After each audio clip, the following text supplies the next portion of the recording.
हरे कृष्णा, राधे राधे। आप सभी माताओं बहनों का दिन शुभ और मंगलमय हो। आप सभी के गर्भ में पल रहे शिशु पर कान्हा जी का आशीर्वाद सदा सर्वदा बना रहे। आप सभी आज हमारे YouTube चैनल पर श्रवण कीजिए गर्भ कथा। माताओं बहनें, आपसे अनुरोध है कि वीडियो को पूरा देखिएगा। आधा अधूरा ज्ञान हमेशा आधा अधूरा ही रहता है, इसलिए कभी भी वीडियो को काट काट कर नहीं देखिएगा और हो सके तो ज़्यादा से ज़्यादा शेयर कीजिएगा, क्योंकि ज्ञान बांटने से ही फल मिलता है। इसीलिए हो सके तो शेयर कीजिएगा। जितने भी माताएं बहनें हैं सबके साथ शेयर कीजिएगा और वीडियो को पूरा देखिएगा शुरू से अंत तक। अच्छी कथाएं हैं, आपको अच्छी लगेगी। कथा श्रवण करने के बाद आपको अच्छा फील होगा, इसलिए वीडियो को ज़्यादा देखिएगा और हो सके तो वीडियो को लाइक करके कमेंट्स में हरे कृष्णा राधे राधे जरूर लिखिएगा और अपना आशीर्वाद हमें कमेंट्स के माध्यम से ज़रूर दीजिएगा।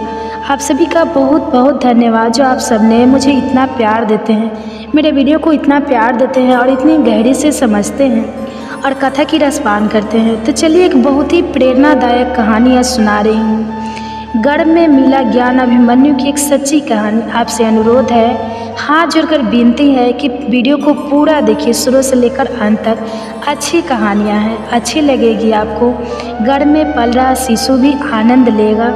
इसके लिए गर्भवती माता एक शांत अवस्था में बैठ जाए जहाँ बहुत ज़्यादा डिस्टर्ब ना हो और अपने दोनों हाथ को मलता से गर्भ पे रख ले और अपने बच्चे को धीरे से बुलाए, आओ आओ मेरे बच्चे, आज मैं तुम्हें एक ऐसी कहानी सुनाने जा रही हूँ जिस गर्भ में ही अभिमन्यु की सच्ची कहानी, जिसने गर्भ में ही चक्रव्यूह भेदना सीख लिया था। क्या तुम जानते हो अभिमन्यु कौन था? आओ मैं तुम्हें आज विस्तार से सुनाने जा रही हूँ। तो चलिए श्रवण करते हैं। क्या आपने कभी सुना है कि एक बच्चा अपनी माँ के गर्भ में ही युद्ध की सबसे जटिल रणनीति सीख गया? न तलवार थी न कोई गुरुकुल, बस एक माँ थी, उसका प्रेम था और एक पिता की वाणी, जिसे सुनकर एक अजन्मे बालक ने चक्रव्यूह भेदने की कला सीख ली। यह कोई कल्पना नहीं, यह महाभारत का वह सच है जो हमें बताता है कि एक माँ की कोख में भी युद्ध की शुरुआत हो सकती है। और उस बच्चे का नाम था अभिमन्यु। आज की इस कहानी की शुरुआत होती है महाभारत काल के उस अध्याय से जहाँ प्रेम, भाग्य और भविष्य तीनों एक साथ चल रहे थे। अर्जुन पांडव में सबसे पराक्रमी, सबसे निपुण धनुर्धर उस समय अपने 12 वर्षों के वनवास के अंतिम पड़ाव पर थे। तीर्थ यात्राओं और आत्मचिंतन के माध्यम से वह अपने जीवन को दिशा देने की कोशिश कर रहे थे। उन्होंने अपनी यात्रा के दौरान कई यश मुनियों से ज्ञान प्राप्त किया, लेकिन अतः उनका मार्ग उन्हें ले आया द्वारिका। द्वारिका भगवान श्री कृष्ण की नगरी, धार्मिकता, संस्कृति और संगीत का एक अद्भुत संगम। अर्जुन द्वारिका पहुँचे तो वहाँ का वातावरण पूरी तरह अलग था। समुद्र की लहरें, मंदिरों की घंटियाँ और कृष्ण की नगरी की दिव्यता, यह सब कुछ जैसे उनके थके हुए मन को शांति देने आए हो। और यही उनकी भेंट होती है सुभद्रा से। सुभद्रा भगवान श्री कृष्ण और बलराम की बहन, एक अत्यंत सुंदर, सौम्य, गुणवान और तेजस्वी कन्या। जब अर्जुन ने पहली बार सुभद्रा को देखा, वो भगवान रुक्मणी के मंदिर से लौट रही थी। सफ़ेद वस्त्र, हाथों में पूजा की थाली और चेहरे पर एक शांत तेज। अर्जुन की दृष्टि कुछ क्षणों तक स्थिर रह गई। वो केवल सौंदर्य नहीं देख रहे थे, वो एक ऐसे व्यक्तित्व को देख रहे थे जिसमें भविष्य की माता, भावी रानी और एक वीर योद्धा की जननी छिपी थी। अर्जुन मन ही मन बोल पड़े, यदि स्त्री से कोई पुत्र जन्म ले तो वह निश्चित ही महापुरुष होगा। श्री कृष्ण का दृष्टिकोण, श्री कृष्ण ने अर्जुन की मन स्थिति को भांप गए थे। वे मुस्कुराए और बोले, पार्थ, तू तीर्थों की यात्रा पर निकला था, लेकिन तुझे अपनी संतान का तीर्थ मिलने आया है। सुभद्रा कोई सामान्य कन्या नहीं, वह उस यज्ञ की अग्नि है जिसमें धर्म का बीज अंकुरित होगा। अर्जुन थोड़ा संकोच में थे, क्योंकि सुभद्रा यादव कुल की राजकुमारी थी और बलराम चाहते थे कि सुभद्रा का विवाह गुरु वंश के बाहर हो। लेकिन श्री कृष्ण ने कहा, सच्चा विवाह वही है जहाँ मन और कर्म दोनों शुद्ध हों। सुभद्रा तेरे पथ की सहचरी है, तेरे भावी पुत्र की माता है। अब तुझे पहल करनी होगी। सुभद्रा का भी मन मौन में उतर दे रहा था। अर्जुन की विनम्रता, उनकी वीरता और उनका धर्म के प्रति समर्पण, सब कुछ सुभद्रा के हृदय को छू गया था। अर्जुन और सुभद्रा के बीच कुछ दिनों में आत्मीयता बढ़ी। वो एक दूसरे से धर्म, जीवन और भविष्य पर बात करने लगे। एक दिन समुद्र तट पर बैठे हुए सुभद्रा ने अर्जुन से पूछा, क्या आपको कभी डर लगता है युद्ध से? अर्जुन मुस्कुराए, हाँ, जब मैं सोचता हूँ कि मेरे भीतर कोई ऐसी शक्ति ना हो जो मेरी संतति को आगे ले जाए, तब डर लगता है। सुभद्रा बोली, तो हम दोनों एक ऐसा जीवन रचे जहाँ भय नहीं, संस्कार हो। सुविवाह और गर्भ की ओर पहला कदम। श्री कृष्ण के आशीर्वाद और योजना से अर्जुन और सुभद्रा का विवाह हुआ। एक दिव्य उत्सव की तरह शंखनाद, मंत्र, पुष्प वर्षा। और उसी दिन भगवान श्री कृष्ण ने सुभद्रा के कान में कहा, अब तू केवल मेरी बहन नहीं, अब तू एक संस्कार देने वाली माँ बनेगी। तेरे गर्भ में जो आत्मा आएगी वो केवल योद्धा नहीं, वो धर्म का पूर्ण निर्माण करेगा। और यही से उस कथा की शुरुआत होती है जो केवल युद्ध के मैदान तक सीमित नहीं है, बल्कि गर्भ में शुरू हुई एक महान गाथा कथा है। एक माँ, एक पिता और एक अजन्मे बच्चे के बीच का ऐसा पवित्र संवाद जिसने जन्म दिया अभिमन्यु को। विवाह के कुछ महीनों बाद सुभद्रा ने अर्जुन को वह शुभ समाचार दिया जिसका वह हृदय से इंतजार कर रहे थे। प्रभु, मेरे गर्भ में आपके पुत्र का जीवन अंकुरित हो चुका है। अर्जुन कुछ क्षणों तक मौन रह गए। उनके मन में जैसे कोई अनदेखा दीपक जल उठा। उन्होंने सुभद्रा के चरणों में सिर रखकर कहा, तुम केवल मेरी पत्नी नहीं, अब इस राष्ट्र की भावी शक्ति की जननी बन चुकी हो। और वहीं से शुरू हुई गर्भ शिक्षा की वो यात्रा जिसे आज भी इतिहास सिर झुकाकर याद करता है। गर्भ संस्कार की शुरुआत अर्जुन ने अपने शास्त्रों को शांति से एक ओर रख दिया। अब उनकी तलवार, उनका धनुष, वाणी, विचार और ध्यान बन गए थे। उन्होंने निश्चय किया, मैं अपने पुत्र को गर्भ से ही योद्धा बनाऊंगा, लेकिन केवल बाहुबल से नहीं, बुद्धि, विवेक और धर्म से सुसज्जित योद्धा। उन्होंने सुभद्रा के लिए एक विशेष कक्ष बनवाया जहाँ रोज वेदों का पाठ होता, शुद्ध वायु प्रभावित होती, मंदिर की घंटियाँ बजती और जहाँ कोई नकारात्मक विचार प्रवेश नहीं कर सकता। चक्रव्यूह की शिक्षा, गर्भ के भीतर की पहली कक्षा। एक दिन जब सुभद्रा 7वें महीने में थी, अर्जुन उन्हें लेकर महल के उद्यान में बैठे। चारों ओर नीम की छाया, हरे वृक्षों की मंद हवा और शांत वातावरण में अर्जुन ने कहना शुरू किया, प्रिय, आज मैं तुम्हें वह युद्ध प्रणाली समझाऊंगा जिसे चीर पाना किसी साधारण योद्धा के बस की बात नहीं होती। इसका नाम है चक्रव्यूह। सुभद्रा ने उत्सुकता से कहा, क्या यह रचना युद्ध को जीतने का उपाय है? अर्जुन बोले, नहीं, यह रचना युद्ध को रोकने का उपाय है। जो इसे समझ ले वह शांति तक पहुंच सकता है। और फिर उन्होंने सुभद्रा को बताना शुरू किया कैसे चक्रव्यूह 7 परतों का एक घूर्णनशील कवच होता है। हर परत एक भ्रूण है, हर द्वार पर एक महारथी होता है और प्रवेश करते करते योद्धा अपने आप को भूल जाता है। गर्भ में सुन रहा था कोई जब अर्जुन यह सब समझा रहे थे। सुभद्रा तो केवल श्रोता थी, लेकिन कोई और था जो हर शब्द को आत्मा की गहराई से सुन रहा था। वो था अजन्मा अभिमन्यु। गर्भ में परंतु पूर्ण चेतना में। जैसे जैसे अर्जुन चक्रव्यूह की परतों की बात करते, अभिमन्यु की गति बढ़ती जाती। सुभद्रा ने अर्जुन का हाथ पकड़ा और कहा, मुझे लगता है मेरा गर्भ मुझे उत्तर दे रहा है। अर्जुन मुस्कुराए और बोले, वह कोई साधारण आत्मा नहीं है, उसे यह ज्ञान अब आत्मा की स्मृति में अंकित हो रहा है। अधूरी शिक्षा एक नियति लेकर। जब अर्जुन 7वीं परत तक पहुँचे और बाहर निकलने की विधि बताने ही वाले थे, सुभद्रा को अचानक नींद आने लगी। गर्भ का भार, मौसम की गर्मी और गढ़ ज्ञान की थकान। सुभद्रा सो गई। अर्जुन ने भी बात रोक दी।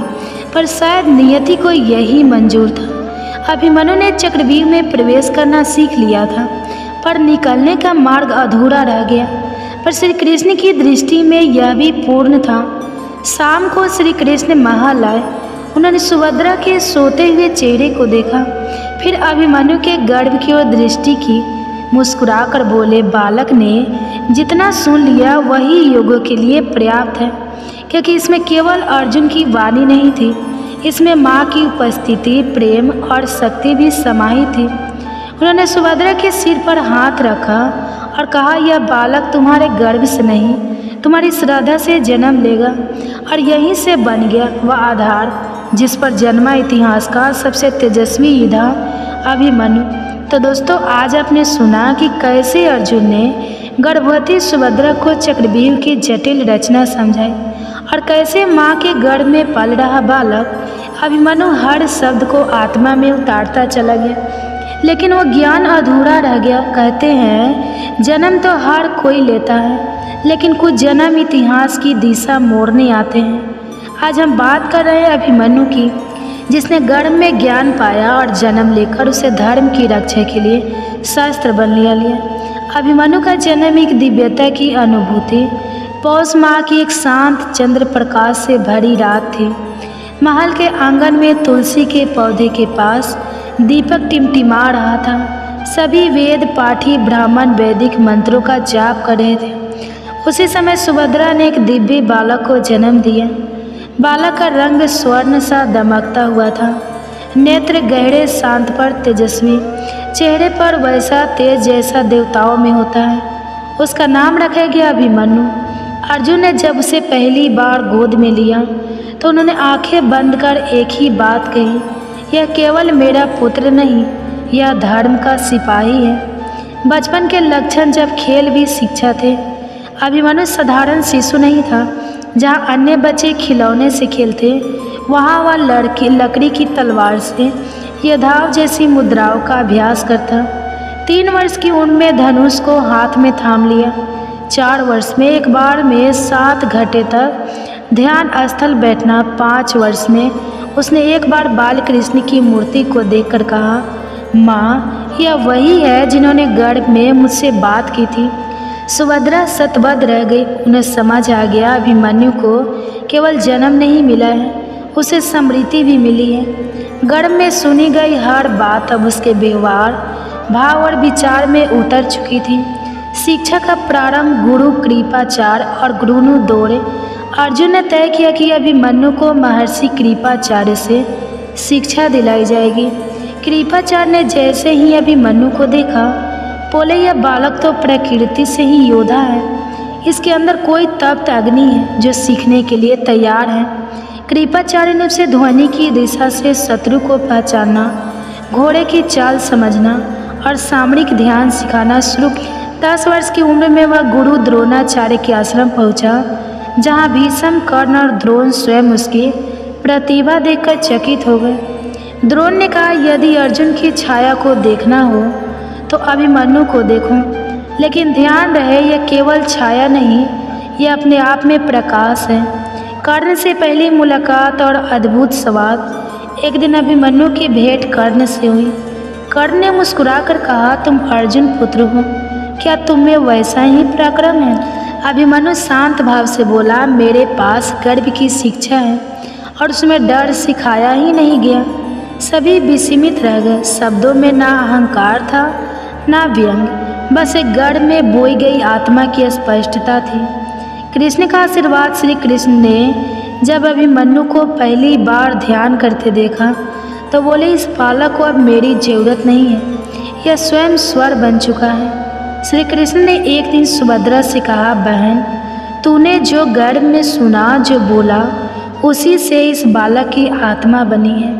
तूने केवल एक शरीर नहीं रचा, तूने धर्म का भविष्य गढ़ा है। संक्षेप में अभिमन्यु का जन्म ध्यान, श्रद्धा और ज्ञान से सींचा गया था। उसके खेल अभ्यास थे, उसकी चुप्पी ध्यान था, उसकी मुस्कान आश्वासन थी। अभिमन्यु वो था जो गर्भ की गहराइयों में ज्ञान को पहचान चुका था और अब समय आने पर उसे संसार के सामने दिखाने वाला था। अगले भाग में जानेंगे जब कुरुक्षेत्र का युद्ध आया और कैसे 16 साल का एक बालक एक पूरी सेना के सामने अकेला खड़ा हो गया और इस तरह जन्म हुआ अभिमन्यु का, वो बालक जो गर्भ में ही युद्ध की शिक्षा लेकर आया। एक ऐसा योद्धा जिसकी आभा बचपन से ही सबको चौंका देती थी। पर दोस्तों, यह तो बस शुरुआत है, क्योंकि अब शुरू होगी उसकी असली शिक्षा, वो साधना, वो सीख जो उसे बनाएगी महाभारत के युद्ध का सबसे वीर योद्धा। तो चलिए आज जानते हैं कि किन गलतियों के कारण हम माँ नहीं बन पाते हैं और किन गलतियों को सुधारने से हम जल्दी ही माँ बन पाएंगे। तो वीडियो को पूरा देखिएगा और अंत में आप गर्भ कथा की भी श्रवण करेंगे। तो आशा करती हूँ कि वीडियो अच्छी लगेगी। आप कमेंट्स ज़रूर कीजिएगा, कमेंट्स में ज़रूर बताइएगा कि आपको जानकारी कैसी लगी। अगर अच्छी लगी है तो आप अपना आशीर्वाद हमें ज़रूर दीजिएगा कमेंट्स के माध्यम से। तो चलिए शुरू करते हैं। माँ बनना हर स्त्री के जीवन का एक अनमोल अनुभव होता है। यह न केवल एक शारीरिक प्रक्रिया है बल्कि मानसिक, भावनात्मक और आध्यात्मिक रूप से भी गहराई से जुड़ा होता है। इस यात्रा की शुरुआत गर्भधारण से होती है और इसके लिए स्त्री को कई पहलुओं पर ध्यान देने की आवश्यकता होती है। आइए विस्तार से जानें कि माँ बनने के लिए क्या क्या किया जाना चाहिए। देखिए, माँ बनना कोई बड़ी बात नहीं है। माँ बनने के लिए हमें सबसे पहले किन चीज़ की तैयारी करनी चाहिए। माँ बनने की तैयारी मानसिक और शारीरिक रूप से। देखिए, माँ बनने की इच्छा एक गहरा भावनात्मक निर्णय है। इसके लिए आपको स्वयं से कुछ प्रश्न करना चाहिए। क्या आप शिशु के लिए मानसिक रूप से तैयार हैं? क्या आप जिम्मेदारियों को निभाने में सक्षम हैं? क्या आपके जीवन में स्थिरता है? गर्भधारण के लिए शरीर को तैयार करना अत्यंत आवश्यक होता है। इसके लिए हम कदम सहायक हो सकते हैं। निम्नलिखित व्यायाम करें, पौष्टिक भोजन लें, वजन को संतुलित रखें। अत्यधिक मोटापा या कम वजन समस्या उत्पन्न कर सकता है। धूम्रपान, शराब और नशीले पदार्थों से बचें। गर्भधारण की योजना बनाते समय एक स्त्री रोग विशेषज्ञ गायनोकोलॉजिस्ट से मिलना बहुत जरूरी है। डॉक्टर आपके मासिक धर्म चक्र, अंडोत्सर्ग की स्थिति और अन्य आवश्यक पहलुओं की जांच करेंगे। जरूरी कुछ टेस्ट करेंगे। हीमोग्लोबिन, शुगर, थायराइड टेस्ट, यौन संचारित रोगों की जांच करेंगे। पैल्विक अल्ट्रासाउंड कराएंगे। यूरिन और ब्लड टेस्ट कराएंगे। रूबेला, हेपेटाइटिस इत्यादि की बहुत ऐसे जांच है जो डॉक्टर की सहायता से कर सकते हैं। गर्भधारण के लिए सही समय का चयन करना महत्वपूर्ण होता है। मासिक चक्र में एक विशेष अवधि होती है जिसमें गर्भधारण की संभावना अधिक होती है। देखिए, मासिक धर्म के पहले दिन से गिनते हुए 11वें से 18वें दिन तक अंडोत्सर्ग की संभावना होती है। इस दौरान संभोग करने से गर्भधारण की संभावना बढ़ जाती है। देखिए, अंडोत्सर्ग के पहचानने के तरीके हैं: हल्का पेट दर्द, शरीर का तापमान बढ़ना, स्वाइकल म्यूकस में परिवर्तन, ओवुलेशन किट से जांच करना। आहार और जीवन शैली में सुधार करते हैं। संतुलित आहार, प्रोटीन, दाल, अंडा, दूध ले, इससे प्रोटीन शरीर में बनी रहती है। फोलिक एसिड, हरी सब्जियां, फलियां ये सब ले। आयरन के लिए पालक, चुकंदर ले सकते हैं। विटामिन डी, विटामिन B12, भरपूर पानी पिए। प्राणायाम, ध्यान और हल्का योग गर्भधारण की संभावना बढ़ाते हैं। मानसिक तनाव कम होता है, शरीर लचीला और स्वस्थ रहता है। जीवन साथी का सहयोग और भावनात्मक सामंजस्य, साथी की भूमिका भी इसमें पूरी होनी चाहिए। पति पत्नी दोनों को एक दूसरे का भावनात्मक सहयोग करना चाहिए। खुलकर संवाद करें, एक दूसरे को समझें और तनाव न बनाएं। संतुलित यौन जीवन, नियमित संभोग करें। विशेषकर ओव्यूलेशन के समय प्यार और विश्वास की भावना बनी रहे। गर्भधारण न होने की स्थिति में क्या करें? 6 महीने से 1 साल प्रयास के बाद भी गर्भ ना ठहरे तो दोनों पार्टनर को टेस्ट कराना चाहिए। स्पर्म काउंट, फैलोपियन ट्यूब की जांच, हार्मोनल संतुलन देखिए। दवाइयों द्वारा ओवुलेशन को नियंत्रित करना चाहिए। आयुर्वेदिक चिकित्सा, पंचकर्म से होम्योपैथी विकल्प ले। आयुर्वेदिक औषधियाँ ज़्यादा से ज़्यादा इसमें काम करती हैं। अश्वगंधा तनाव कम करती है। शतावरी प्रजनन क्षमता बढ़ाती है। पुनर्वा गर्भाशय को स्वस्थ रखती है। गौमूत्र हार्मोन संतुलन में सहायक करती हैं। और घरेलू उपाय से करना चाहते हैं तो खजूर और दूध यह शरीर को ताकत देता है। मेथी के बीज मानसिक धर्म नियमित करते हैं। हरी सब्जियों और मौसमी फलों का सेवन करना चाहिए। गर्भधारण के लिए सकारात्मक सोच और धार्मिक आस्था रखें। मन को शांत रखें। चिंता से हार्मोनल संतुलन हो सकता है। सकारात्मक सोच रखें। पूजा पाठ और मंत्र रखें। संतानों की प्राप्ति के लिए व्रत उपवास जैसे संतोषी माता, वट सावित्री व्रत, संतति प्राप्ति मंत्र ओम नमो भगवते जगन्मृति रूपने नमः या गोपाल असहस्त्र नाम गर्भधारण संकल्प पाठ करें। माँ बनने के बाद की जिम्मेदारी एक झलक। माँ बनने का निर्णय सिर्फ गर्भधारण तक सीमित नहीं होता, यह एक दीर्घकालीन प्रतिबद्धता है।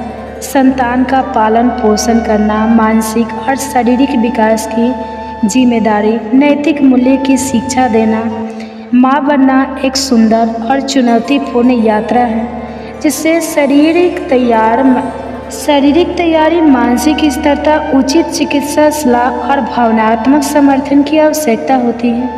यदि आप इस प्रक्रिया को संपूर्ण प्रेम, धैर्य और विश्वास के साथ अपनाएं तो मातृत्व का द्वार आपके लिए सहज रूप से खुल सकता है। तो ये थी माँ बनने की कुछ प्रक्रिया। जिन माताओं बहनों की गोद नहीं भर रही है, कृपया हम जितने भी जानकारी दिए हैं उन सब की आप फॉलो कीजिए।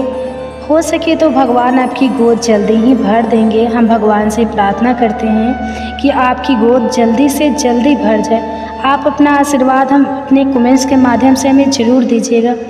आप अपनी आशीर्वाद कमेंट्स के माध्यम से देते हैं। कमेंट्स में राधे राधे हरे कृष्णा लिखते हैं तो हमें बहुत अच्छा लगता है। हमें सकारात्मक अनुभव होता है कि हमारी जो कहानी है वो आपको अच्छी लग रही है। तो जितने भी माताएं बहनें गर्भधारण की हुई है वो अगर आप ये वीडियो देख रहे हैं तो अब आपके लिए है, आप श्रवण कीजिए गर्भ कथा। क्या आपने कभी सोचा है कि एक अजन्मा बच्चा अपनी माँ की भावनाओं को महसूस कर सकता है? क्या माँ का हर विचार, हर अनुभव गर्भ में पल रहे शिशु की सोच, उसका व्यवहार और उसका भविष्य तय कर सकता है? दोस्तों, माँ बनना सिर्फ एक शारीरिक प्रक्रिया नहीं है, यह आत्मा और चेतना का मिलन है और इसी मिलन को सुंदर बनाने का माध्यम है गर्भ संस्कार। आज हम जानेंगे कि गर्भ संस्कार क्या है, यह कैसे काम करता है और हर माँ के लिए क्यों बेहद जरूरी है। भाग 1, गर्भ संस्कार क्या है। गर्भ संस्कार यह सिर्फ एक शब्द नहीं बल्कि माँ और बच्चे के बीच का दृश्य लेकिन गहरा रिश्ता है।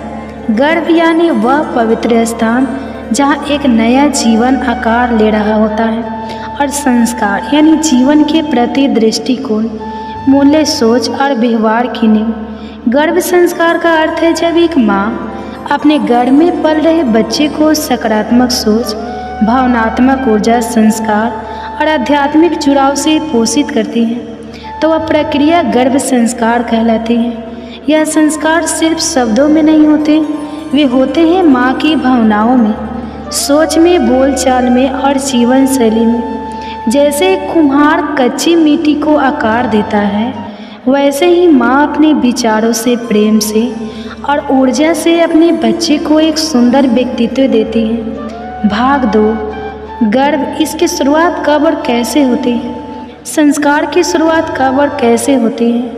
कई लोगों को लगता है कि बच्चे को सिखाना तो उसके जन्म के बाद शुरू होता है, लेकिन सच्चाई यह है कि शिक्षा और संस्कार की प्रक्रिया गर्भधारण के क्षण से ही शुरू हो जाती है। जब एक माँ को यह पता चलता है कि वह गर्भवती है, उसी पल से उसकी हर भावना, हर अनुभव, हर सोच सीधे उस बच्चे तक पहुँचने लगती है।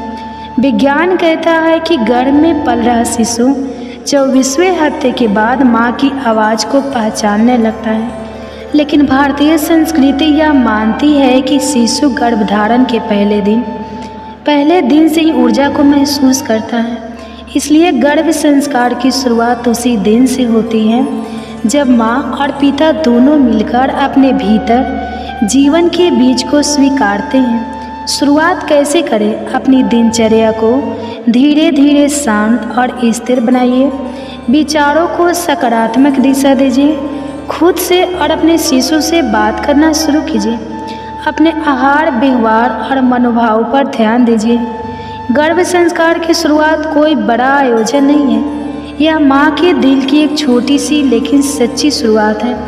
भाग 3, क्या विज्ञान भी मानता है? गर्भ संस्कार का विज्ञान और रिसर्च। अब सवाल यह उठता है, क्या यह सब सिर्फ मान्यताओं पर आधारित है?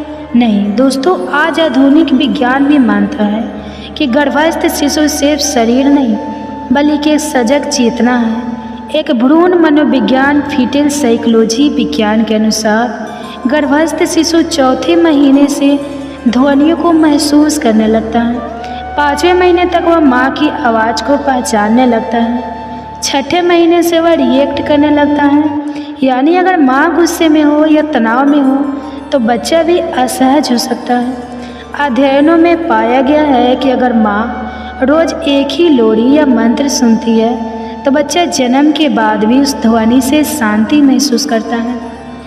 2. एपिजेनेटिक्स जीन की क्रियावली पर प्रभाव। एपिजेनेटिक्स एक ऐसी वैज्ञानिक शाखा है जो यह कहती है कि हमारे जीवन के अनुभव हमारे जीवन को ऑन या ऑफ कर सकते हैं। यानी यदि माँ तनाव, डर या नकारात्मकता में गर्भावस्था गुजारती है तो यह बच्चे के मानसिक स्वास्थ्य को प्रभावित कर सकता है। वहीं अगर माँ प्रेम, सुकून और संतुलन में रहती है तो बच्चा भविष्य में अधिक भावनात्मक रूप में स्थिर और मानसिक रूप से स्वस्थ होता है। भाग 4 में गर्भ क्यों जरूरी है हर माँ के लिए? संस्कार क्यों है हर माँ के लिए जरूरी? अब बात करते हैं उस मूल सवाल की, हर माँ को गर्भ संस्कार की जरूरत क्यों है? नंबर 1, ये सिर्फ बच्चा नहीं, एक पूरा भविष्य तैयार करता है। गर्भ संस्कार से माँ न केवल एक शरीर को जन्म देती है बल्कि एक चरित्र, एक चेतना, एक संवेदनशील आत्मा को आकार देती है। नंबर 2, माँ और बच्चे का गहरा रिश्ता बनता है। जब माँ रोज़ अपने बच्चे से बात करती है, गीत गाती है, कहानियाँ सुनाती है तो बच्चा माँ की भावनाओं से जुड़ता है। यह रिश्ता जन्म के बाद भी गहराई से बना रहता है। नंबर 3, माँ खुद मानसिक रूप से शांत और स्थिर रहती है। गर्भ संस्कार का अभ्यास माँ को आत्मचिंतन, ध्यान और भावनात्मक शुद्धता देता है। उसे हर दिन अपने भीतर झांकने का अवसर मिलता है। नंबर 4, पूरे परिवार को जोड़ता है। गर्भ संस्कार में पिता, दादा, दादी और घर के सभी सदस्य भावनात्मक रूप से शामिल हो सकते हैं। इससे परिवार में एक साथ आनंद और जुड़ाव आता है। भाग 5, गर्भ संस्कार कैसे काम करता है? अब सबसे ज़रूरी बात, यह प्रक्रिया असल में काम कैसे करती है। गर्भ संस्कार को आप एक ऊर्जा का आदान प्रदान मान सकते हैं। माँ के भीतर जो विचार, भावनाएं, आवाज़ें और धारणाएं हैं वही बच्चे की चेतना के बीच बन जाती हैं। गर्भ संस्कार की कार्य प्रणाली इस तरह होती है। नंबर 1, ध्यान और मन की स्थिति से जब माँ ध्यान करती है तो उसका मन शांत होता है। यह शांति सीधे शिशु को मिलती है जिससे उसका भावनात्मक विकास बेहतर होता है। नंबर 2, ध्वनि और कंपन। वाइब्रेशन से मंत्र, संगीत और सकारात्मक शब्दों की ध्वनि माँ के शरीर से होकर बच्चे तक जाती है। यह ध्वनियाँ शिशु की कोशिकाओं तक ऊर्जा पहुँचाती हैं। नंबर 3, रोज़मर्रा के विचारों से जो बातें माँ सोचती है, मुझे डर लग रहा है या मैं बहुत खुश हूँ, यह बातें बच्चे के अवचेतन मन सबकॉन्शियस में संग्रहित होती हैं। नंबर 4, खान पान और शरीर की क्रियाओं से जो आहार माँ लेती है उसका सीधा प्रभाव शिशु के शारीरिक विकास पर पड़ता है। लेकिन सिर्फ भोजन नहीं, माँ की पाचन शक्ति, नींद, तनाव स्तर और हार्मोनल संतुलन सब कुछ शिशु को प्रभावित करता है। यही कारण है कि गर्भ संस्कार को संपूर्ण जीवन शैली की प्रक्रिया माना जाता है जिससे शरीर, मन, आत्मा तीनों का समन्वय होता है। भाग 6, गर्भ संस्कार की मुख्य विधियाँ। अब सवाल आता है, हम गर्भ संस्कार को व्यवहारिक रूप से कैसे अपनाएं? गर्भ संस्कार कोई भारी भरकम कर्म कांड नहीं है, ये तो प्रेम, ध्यान और सहजता से की जाने वाली एक सुंदर दिनचर्या है। यहाँ कुछ प्रमुख विधियाँ और अभ्यास दिए जा रहे हैं जिन्हें हर माँ और पिता भी अपनी दिनचर्या में शामिल कर सकते हैं। नंबर 1, ध्यान और प्राणायाम। Meditation and breathing. दिन की शुरुआत 10 से 15 मिनट के ध्यान और गहरी श्वास से करें। यह माँ के मन को शांत करता है और गर्भस्थ शिशु को स्थिर ऊर्जा देता है। ध्यान के दौरान कल्पना करें कि एक सुनहरी रोशनी आपके गर्भ में फैल रही है और शिशु को सुरक्षा और प्रेम दे रही है। नंबर 2, सकारात्मक स्वाद, पॉजिटिव अफमेंजस। रोज शिशु से प्रेम से बात करें। तुम स्वस्थ और खुश हो, तुम जीवन में सुंदर कार्य करोगे, मैं तुम्हें प्यार देती हूँ। यह स्वाद बच्चे के अवचेतन में गहराई से बसता है। नंबर 3, मंत्र और संगीत। मंत्र और म्यूजिक थेरेपी। सुबह या शाम गायत्री मंत्र एवं शांत धुन या शक्ति संगीत सुने। वैज्ञानिक शोध भी बताते हैं कि शांत संगीत भ्रूण की हृदय गति को स्थिर करता है। माँ के गाना गाए भजन या लोरी जन्म के बाद भी शिशु को पहचान में आते हैं। नंबर 4, प्रेरणादायक पढ़ाई और ग्रंथ श्रवण। रामायण, महाभारत, भागवत गीता जैसे ग्रंथों की कहानियाँ और शिक्षाएं माँ खुद पढ़े या सुने। माँ जो सोचती, पढ़ती और महसूस करती है, बच्चा उसे आत्मसात करता है। नंबर 5, अच्छी कहानियों और पॉजिटिव म्यूजिक। प्रेरणात्मक फिल्में, नैतिक कहानियाँ और संभव स्वाद वाले प्रोग्राम देखें। टीवी और मोबाइल पर नकारात्मकता से बचें क्योंकि माँ की मानसिक स्थिति बच्चों को भी प्रभावित करती है। नंबर 6, सात्विक आहार और दिनचर्या। घर का ताज़ा, हल्का, पौष्टिक और सात्विक भोजन लें। तले भुने, भारी और कृत्रिम भोजन पदार्थों से बचें। समय पर सोना और उठना शारीरिक और मानसिक रूप से जरूरी है। नंबर 7, चित्रकला, हस्तकला या संगीत जैसे क्रिएटिव कार्य। कुछ माएँ गर्भावस्था में चित्र बनाना, कविता लिखना, गुनगुनाना शुरू करती हैं। यह सभी कार्य मन की ऊर्जा को संतुलित करते हैं जिससे बच्चे पर सकारात्मक प्रभाव पड़ता है। भाग 7, शास्त्र और इतिहास में गर्भ संस्कार का उल्लेख। गर्भ संस्कार कोई नया विचार नहीं है, यह हमारे वेदों, पुराणों और महाकाव्यों में विस्तार से वर्णित है। नंबर 1, महाभारत में अभिमन्यु की कथा कहा जाता है कि अर्जुन अपनी पत्नी सुभद्रा को युद्ध की रणनीति समझा रहे थे। गर्भस्थ अभिमन्यु वह बातें ध्यान से सुन रहा था, इसी कारण उसने चक्रव्यूह भेदना सीखा, भले ही वह बाहर निकलने का हिस्सा ना सुन सका। इसका संदेश है, गर्भस्थ शिशु सुनता है, समझता है और सीखता है। नंबर 2, रामायण में कौशल्या की भूमिका। भगवान राम के जन्म से पहले माँ कौशल्या ने व्रत, मंत्र, जाप और सदाचरण को अपनाया। परिणाम स्वरूप राम एक मर्यादा पुरुषोत्तम बने, आदर्श और नीति से भरे। नंबर 3, वेदों और उपनिषदों में वर्णन। हमारे शास्त्रों में 16 संस्कारों की बात होती है, उनमें से पहला ही गर्भधान संस्कार है। यह बताना है कि जीवन की शुरुआत ही संस्कारों से होनी चाहिए। भाग 8, पिता की भूमिका क्या होती है। बहुत से लोग मानते हैं कि गर्भावस्था केवल माँ की जिम्मेदारी है, लेकिन सच्चाई यह है कि पिता का योगदान उतना ही महत्वपूर्ण होता है। नंबर 1, माँ को भावनात्मक सहारा देना। जब पति अपनी पत्नी को समझता है, उसके मूड स्विंग्स, डर या असहजता को महसूस करता है, तो माँ का मन शांत और सुरक्षित रहता है। नंबर 2, बच्चे से संवाद करना। पिता भी गर्भस्थ शिशु से रोज कुछ बातें कर सकते हैं। पापा तुमसे बहुत प्यार करते हैं, हम तुम्हारे आने का इंतज़ार कर रहे हैं। इससे बच्चा पिता की आवाज़ से भी जुड़ाव महसूस करता है। नंबर 3, घर का वातावरण सकारात्मक बनाना। गुस्सा, लड़ाई या तनाव का माहौल शिशु को डरा सकता है।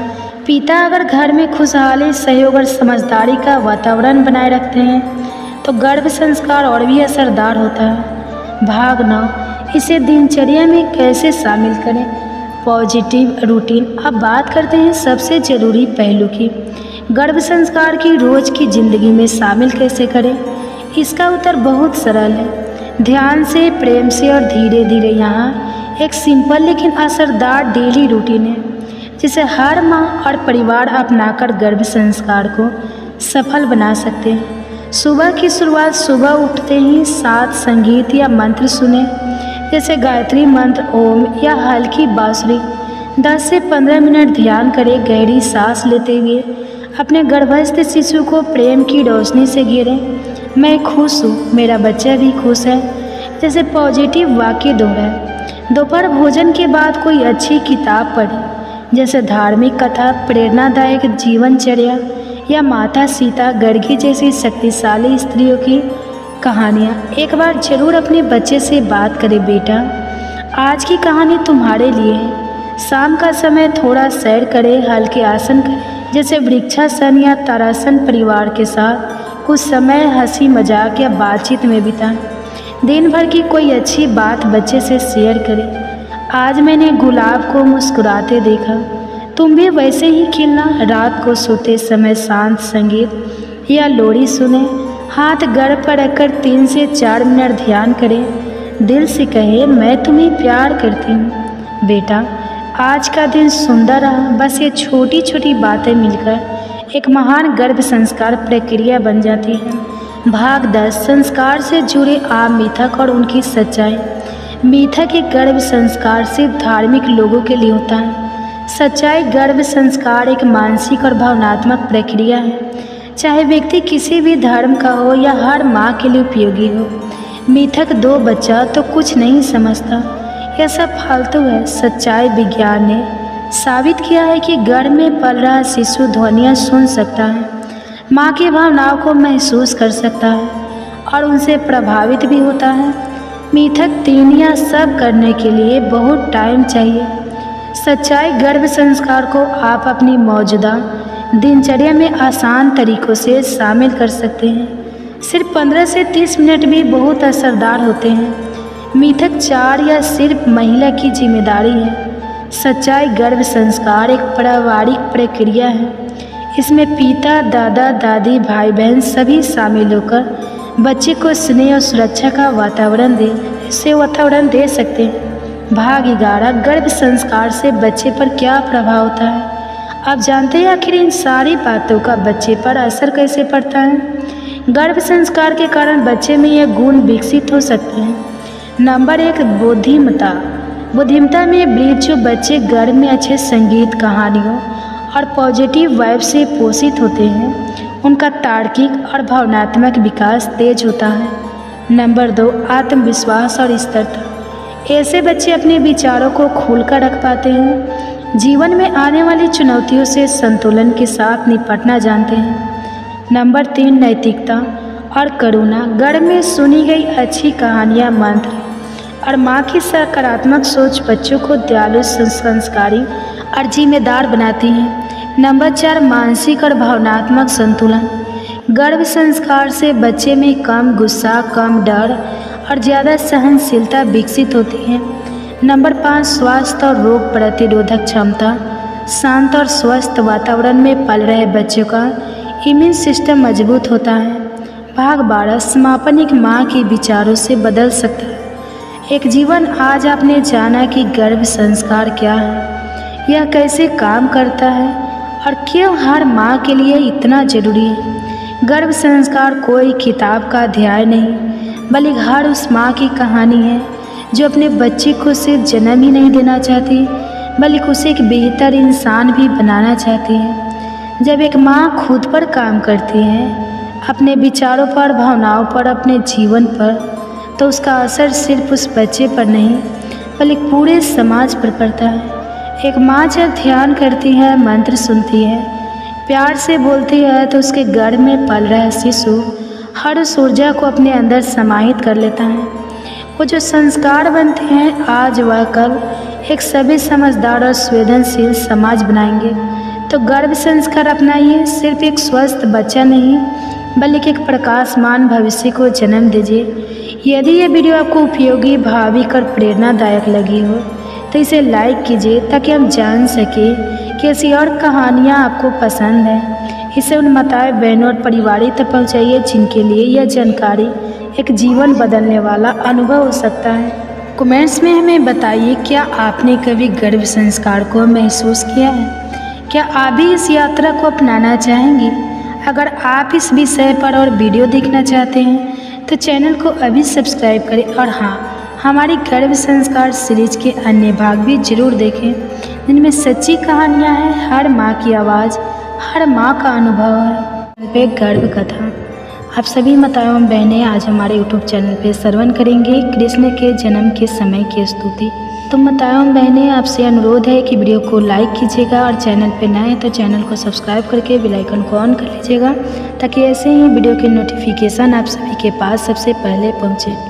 कहा जाता है कि गर्भावस्था में अगर पूरी भागवत ना भी सुन पाए तो कृष्ण के जन्म के समय की स्तुति अपने गर्भ में पल रहे शिशु को जरूर श्रवण कराना चाहिए। श्रवण करने से गर्भ में पल रहे शिशु पर भगवान के जैसे ही गुण आते हैं। तो आइए बड़े ही प्रसन्न चित्त मन से इस कथा का रसपान करते हैं। मथुरा नगरी के हृदय में जब अंधकार धीरे धीरे गहराने लगा, अत्याचार की छाया लोगों की आत्मा को डसने लगी थी। कंस का आतंक दिन प्रतिदिन बढ़ता जा रहा था। धर्म के लिए यह काल रात्रि के समान था। नर नारी, पशु पक्षी, यक्ष, गंधर्व सभी किसी चमत्कारी ज्योतिष की प्रतीक्षा कर रहे थे। देवकी वासुदेव की अर्धांगिनी मथुरा के राजमहल में अपने 8वें पुत्र की गर्भधारण की अवस्था में थी। वह पुत्र कोई साधारण जीवात्मा नहीं, स्वयं श्रीहरि का अंश था।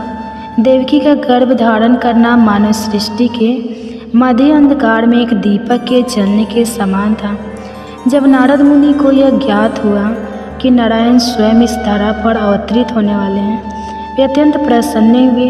तत्काल ब्रह्मलोक, कैलाश, यमलोक, इंद्रलोक सभी में यह शुभ समाचार फैलाने लगे। देवगण एकत्र होकर क्षीर सागर के निकट पहुँचे, जहाँ भगवान विष्णु विश्राम कर रहे थे। सभी देवताओं ने उनके चरणों में गिरकर प्रार्थना की। विष्णु भगवान ने उत्तर दिया, मैं शीघ्र ही देवकी के गर्भ से प्रकट होकर मथुरा में जन्म लूँगा। जैसे जैसे गर्भ के महीने बढ़ते गए, देवकी के तन में तेज और चेतना असाधारण रूप से प्रकट होने लगी। वासुदेव ने देखा कि उनकी पत्नी के मुख पर दिव्य आभा है। वह केवल एक माता नहीं थी, वे अब संपूर्ण ब्रह्मांड के पालनहार की जननी बनने जा रही थी। गर्भस्थ कृष्ण स्वयं भी उस गर्भ में ध्यान मग्न रहते हुए संसार की स्थितियों को जान रहे थे। वे स्वयं योगेश्वर थे और वहाँ से भी वे समस्त घटनाओं का संचालन कर रहे थे। देवकी कई बार स्वप्न में दिव्य दृश्य देखती। कभी श्रीहरि का शंख, चक्र, गदा और शंख पग दिखाई देता, कभी गोकुल के हरे भरे वन। एक रात्रि जब देवकी विश्राम कर रही थी, आकाशवाणी के रूप में देवताओं की स्तुति गूंज उठी।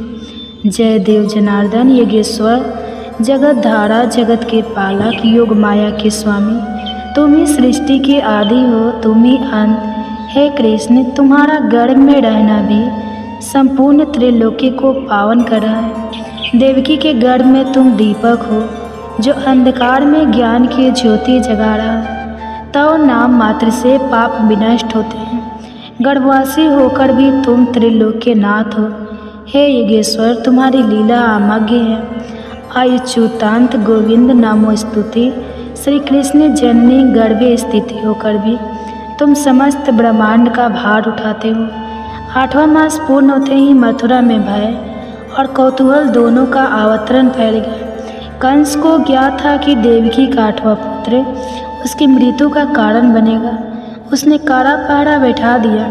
कारागार के चारों ओर प्रहरी, बंद द्वार और ब्रज के समान दीवारें थी, मगर नियति के आगे किसी की नहीं चलती। अष्टमी की रात्रि, रोहिणी नक्षत्र, अर्धरात्रि का समय, आकाश में घनघोर घटाएं छाई थी। बिजली कड़क रही थी, परंतु भीतर एक दिव्य प्रकाश फैला हुआ था। देवकी पीड़ा से काँप रही थी और वासुदेव उनके पास चुपचाप ध्यान मग्न खड़े थे।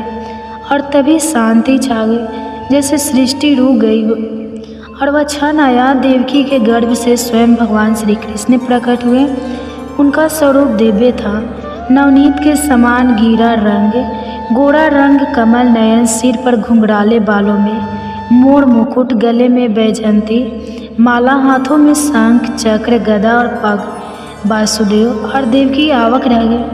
उनकी आंखों से आंसू बहने लगे। उन्होंने हाथ जोड़कर स्तुति की, हे श्री कृष्ण परमात्मा, परम कारण जगत तव भक्तना रक्षस। हे प्रभु, आपने माता यशोदा के गर्भ में भी स्थान बनाया और आज हमारे गर्भ को पावन किया। आप ही वह दिव्य ज्योति हो जो अज्ञान के अंधकार को दूर करने आए हो। आपका यह जन्म लीला है, पर हर भक्त के लिए यह जीवन का सच्चा प्रकाश है। भगवान श्री कृष्ण ने माता पिता को आदेश दिया, मुझे गोकुल ले जाइए और वहाँ यशोदा के पास छोड़ आइए। योग माया मेरी स्थान लेगी। अचानक कारागार के सभी ताले खुल गए, पहरेदार निद्रित हो गए और यमुना मैया मार्ग देने को फूली सी सेज बन गई। वासुदेव ने श्री कृष्ण को टोकरी में रखकर गोकुल की ओर प्रस्थान किया। वर्षा हो रही थी, पर शेष नाग के फन फैलाकर उस दिव्य बालक को सुरक्षा दी। यमुना जी ने वासुदेव के चरण छूकर उन्हें मार्ग दिया। गोकुल पहुंचकर वासुदेव ने यशोदा के पास सो रही कन्या को लेकर श्री कृष्ण को वहां छोड़ दिया और लौट आए। गोकुल में सुबह का समय जब यशोदा ने आंखें खोली तो देखा कि उनके पास एक परम सुंदर बालक शांति से लेटा है। उनका हृदय ममता से भर गया। उन्होंने उसे अपने स्तनों से दूध पिलाया और नाम रखा कन्हैया। श्री कृष्ण की बाल लीला शीघ्र ही प्रारंभ हो गई। वह अपने बालपन में ही अपनी मोहक मुस्कान, आँखों की चंचलता और अद्वितीय सौंदर्य से सबका मन मोहने लगे। गोपियाँ उन्हें निहारते न आघाते अत्याचार की प्रतीक राक्षसी पूतना को कंस ने भेजा। वह सुंदरी रूप में आई और कृष्ण को दूध पिलाने के बहाने विष का स्तन लेकर पास पहुँची, परंतु श्री कृष्ण ने अपने मुख से उसका प्राण ही खींच लिया। राक्षसी वही ढेर हो गई। गोकुल में यह पहली बार था जब सबको ज्ञात हुआ कि यह बालक साधारण नहीं है। एक बार ब्रह्मा जी स्वयं श्री कृष्ण की लीला देखने आए। उन्होंने ग्वाल बाल और बछड़ों को छिपा दिया। श्री कृष्ण ने सबका रूप स्वयं धारण किया। ब्रह्मा ने अपनी मूल मानते हुए स्तुति की, ओम नमो भगवते वासुदेवाय नमो, ज्ञान मात्राय निर्गुणाय निर्गुणात्मने। प्रकट रूप में खेलते हुए भी आप अचिंत्य हैं, बालक रूप में लीला करते हुए भी आप साक्षात ब्रह्मा हैं। श्री कृष्ण का जन्म केवल एक घटना नहीं, बल्कि पूरे युग के पूर्ण निर्माण की शुरुआत थी। उनका गर्भस्थ रहना, जन्म लेना और बाल लीला जो कृष्ण गर्भ में देवकी के हृदय को आलोकित करते हैं, वही आज भी भक्तों के हृदय में श्रद्धा का दीप जलाते हैं। उनकी स्तुति कलातीत है। उनका नाम मात्र ही मोक्ष का मार्ग है। नमन उस योगेश्वर को जो कभी बालक बनकर इस धारा पर उतरे। ये गर्भ कथा। अगर वीडियो अच्छी लगेगी तो वीडियो को लाइक कीजिएगा और चैनल पे नए हैं तो चैनल को सब्सक्राइब कर लीजिएगा और कमेंट्स में हरे कृष्णा राधे राधे जरूर लिखिएगा। और हो सके तो ज़्यादा से ज़्यादा आप अपने फैमिली फ्रेंड के साथ शेयर भी कीजिएगा। गर्भ गीता केवल एक ग्रंथ नहीं, बल्कि यह जीवन के गढ़ रहस्य को प्रकट करने वाला दिव्य प्रकाश है, जो आत्मा को जन्म मरण के बंधन से मुक्त कर मोक्ष के पावन पथ पर ले जाता है। स्वयं भगवान श्री कृष्ण कहते हैं, जो श्रद्धा और भक्ति से गर्भ गीता का मनन करता है वह संसार के बंधनों से मुक्त होकर परम शांति को प्राप्त करता है। यह ग्रंथ न केवल आत्मशुद्धि का दीप जलाता है, बल्कि गर्भवती माताओं के लिए भी अमृत के समान है। ऐसा विश्वास है कि जो माँ गर्भकाल में श्रद्धा से गर्भ गीता का श्रवण करती है, उसका शिशु न केवल संस्कारी और तेजस्वी होता है, बल्कि दिव्यता से भरकर समाज के लिए प्रेरणा बनता है। यदि आप भी इस अद्भुत ज्ञान की रोशनी अपने जीवन और भावी संतानों में भरना चाहते हैं तो अभी वंदना काव्या चैनल को सब्सक्राइब करें और प्रेम पूर्वक लाइक करें, श्रद्धा से सब्सक्राइब करें और इस दिव्य संदेश को शेयर करके औरों तक पहुंचाएं, क्योंकि ज्ञान जब बांटा जाता है तभी वह संस्कार बनता है। श्री कृष्ण अर्जुन से कहते हैं, जब कोई आत्मा माँ के गर्भ में आती है तो वह मांस, मज्जा और रक्त से घिरी होती है। छठे महीने तक जब उसका शरीर विकसित होने लगता है तब उसे असहनीय पीड़ा का अनुभव होता है। उस अंधकारमय, संकुचित और पीड़ादायक स्थान में वह आत्मा कड़ा उठती है और ईश्वर से विनती करती है, हे प्रभु, कौन सा पाप किया था मैंने जो मुझे फिर से इस अंधेरे गर्भ में आना। उस क्षण आत्मा को अपने सारे बुरे कर्म याद आते हैं। वह पश्चाताप करती है, आंसू बहाती है और ईश्वर से प्रार्थना करती है कि वह इस मोह और दुख से भरे संसार में जन्म ना दे। लेकिन ईश्वर मौन रहते हैं क्योंकि उसका जन्म उसके ही कर्मों के अनुसार निश्चित होता है। श्री कृष्ण कहते हैं, गर्भ की पीड़ा मृत्यु लोक से भी अधिक होती है। यह वह आग है जिसमें आत्मा अपने ही कर्मों की तपन से झुलसती है। वह आत्मा संकल्प करती है कि जन्म के बाद वह सच्चा जीवन जिएगी, ईश्वर का स्मरण करेगी, पुण्य कर्म करेगी। लेकिन जैसे जैसे जन्म समीप आता है वह सब कुछ भूलने लगती है और जन्म लेते ही सब भुला दिया जाता है। फिर से वही मोह, वही माया, वही भटकाव और पुनः जीवन कर्मों के उसी चक्रव्यूह में उलझ जाता है। गर्भ गीता में उस दिव्य सत्य का स्मरण कराती है जिसे आत्मा ने गर्भ में अनुभव किया था।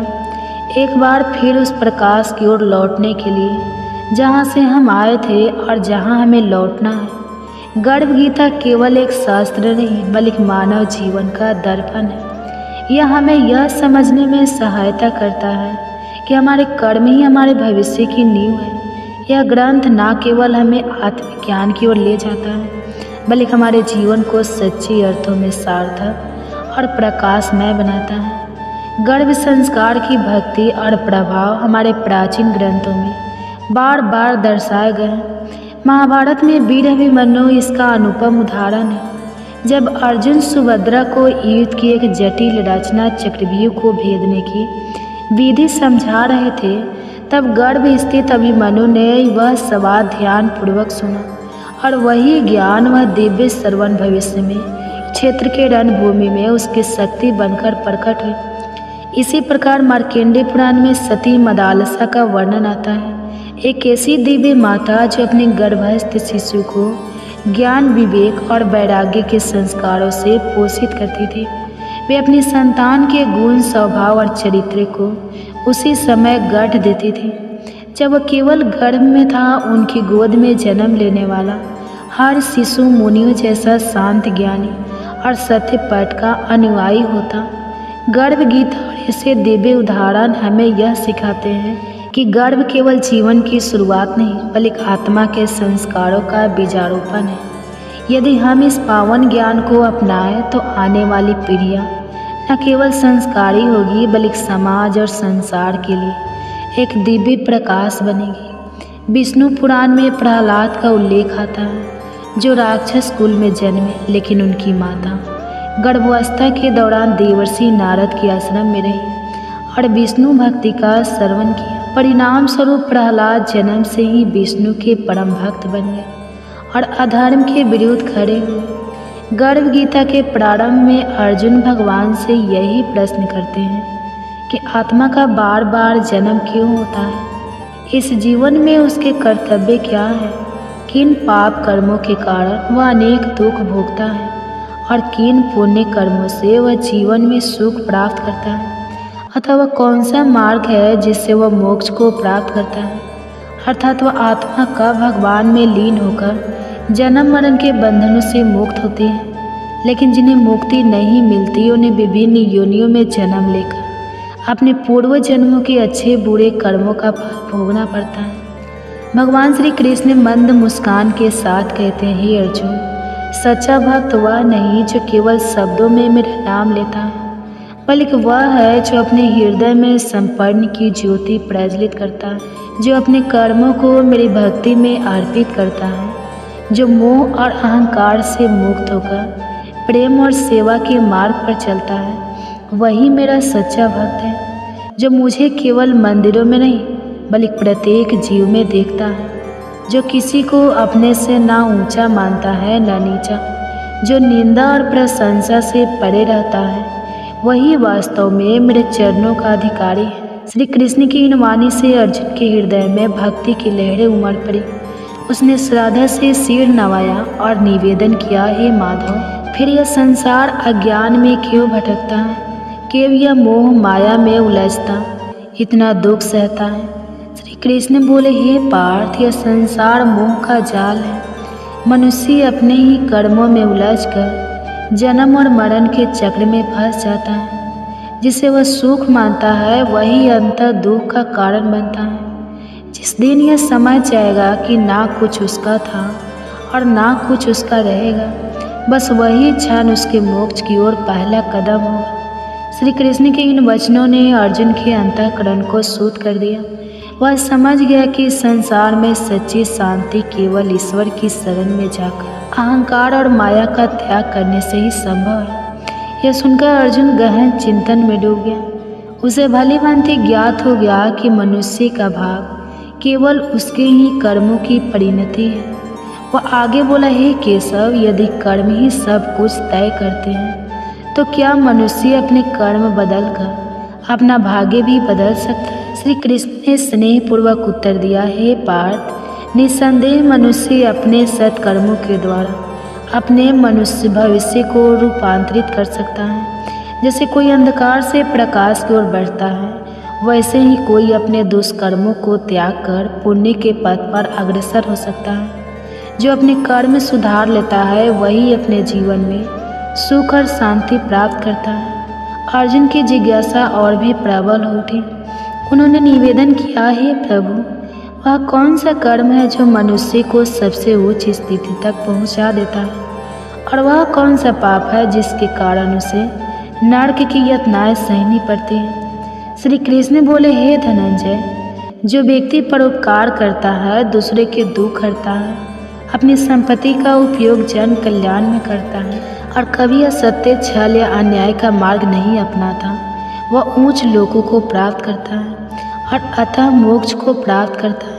परंतु जो व्यक्ति लोभ, अधर्म और अन्याय में डूबा रहता है, जो दूसरे की संपत्ति हड़पता है और जो झूठ तथा कपट के सहारे अपनी इच्छाएं पूरी करता है, वह अपने पापों के कारण नरक की यातनाएं भोगता है। श्री कृष्ण के इन वचनों ने अर्जुन के अंदर को आलोकित कर दिया। वे भाव विभोर होकर बोले, हे माधव, अब मैं जान गया कि जीवन का सबसे बड़ा धर्म सत्य, सेवा और धर्म का पालन है। जिसने इसे स्वीकार कर लिया वही सच्चे सुख को प्राप्त करता है। श्री कृष्ण मुस्कुराए और बोले, हे अर्जुन, यही परम सत्य है। जो इस ज्ञान को अपने जीवन में उतार लेता है वही जन्म मरण के बंधनों से मुक्त होकर परम शांति को प्राप्त करता है। फिर भगवान श्री कृष्ण के मुखमंडल पर गंभीरता छा गई। वे बोले, हे अर्जुन, यह समस्त संसार कर्म के बंधनों से बंधा हुआ है। हर जीव अपने पूर्व जन्मों के कर्मों का ही फल भोगता है। अर्जुन की जिज्ञासा और भी बढ़ गई। उन्होंने पूछा, हे प्रभु, रक्त विकार उत्पन्न होने का क्या कारण होता है? भगवान श्री कृष्ण ने उत्तर दिया, हे पार्थ, जो पुरुष प्राय स्त्रियों के साथ कपट करता है, जो अपने सुख और संपत्ति के लिए दूसरों का अपमान करता है, और अगले जन्म में रक्त विकार जैसी पीड़ाओं से ग्रस्त होता है। अर्जुन ने पुनः पूछा, हे माधव, कोई व्यक्ति निर्धन क्यों जन्म लेता है? श्री कृष्ण बोले, हे अर्जुन, जो मनुष्य कभी भी दान नहीं करता, जो अपने धन को केवल अपनी सुख सुविधा में लगाता है और किसी भी सहायता नहीं करता, वह अगले जन्म में निर्धनता का जीवन पाता है। उसका भाग्य उसे दरिद्रता की ओर ले जाता है। अर्जुन का मन व्याकुल हो उठा। उन्होंने आगे प्रश्न किया, हे केशव, खंड वायु लकवा किस पाप का फल होता है? श्री कृष्ण ने उत्तर दिया, हे धनंजय, जो व्यक्ति अपने माता पिता का अपमान करता है, उनका तिरस्कार करता है और उनकी सेवा नहीं करता, उसे अगले जन्म में खंड वायु का दंड भोगना पड़ता है। अर्जुन की आंखों में श्रद्धा छलकने लगी। उन्होंने फिर पूछा, हे प्रभु, कोई जन्म से अंधा या अपाहिज क्यों होता है?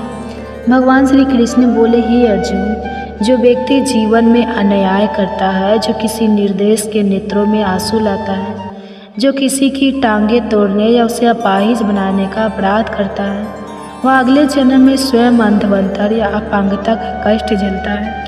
अर्जुन का हृदय पीड़ा से भर उठा। वे बोले, हे प्रभु, कुछ स्त्रियां बाल विधवा क्यों होती हैं?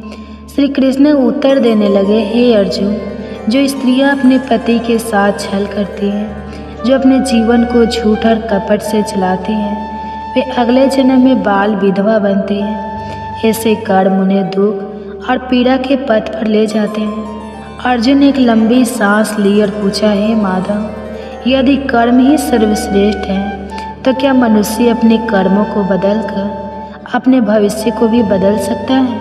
श्री कृष्ण मुस्कुराए और बोले, हे पार्थ, निसंदेह जो व्यक्ति अपने कर्मों को सुधार लेता है, जो सत्य, धर्म और सेवा के मार्ग पर चलता है, वह अपने जीवन को उज्जवल बना सकता है।